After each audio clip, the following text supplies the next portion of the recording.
All right, I mentioned a while ago that bismuth is perhaps, or making art out of bismuth is perhaps one of the most dangerous jobs I've ever done in some regards, but also one of the safest.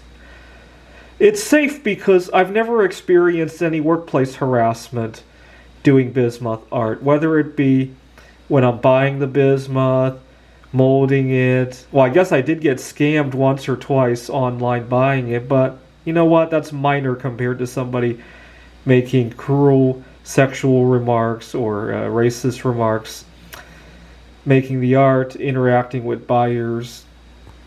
But it's the most dangerous in between burns, accidentally cutting myself while trying to shape up the bismuth, because once you pour it, sometimes a little bit of it bulges out, and then you fix it up with cutting and sanding.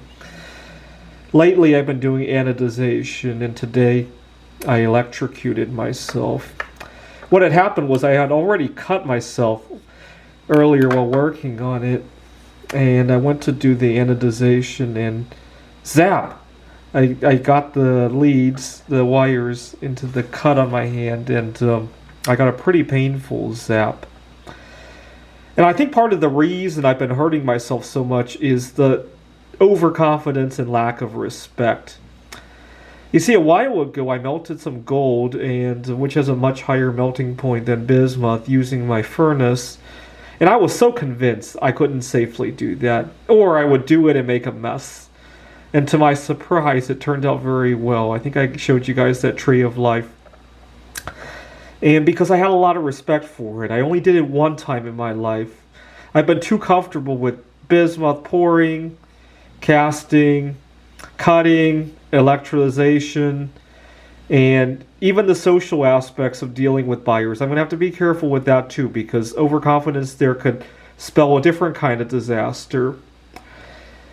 And I also want to generalize this to the rest of my life. Lately, I've been a little bit overconfident with a number of things, especially interacting with in social environments, like I mentioned, at my day job, various dangerous activities, especially driving, and to a lesser extent, cooking.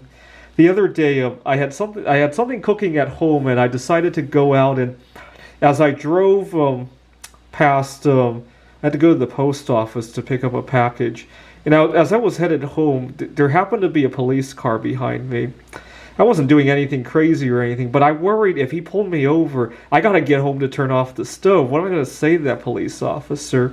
My schedule has been so jam-packed that I sometimes don't dedicate enough time to do things correctly, and like on top of the fact that I got a little bit overconfident because I had done stuff like that so many times without anything going wrong. All right, watch out for that overconfidence before it bites you.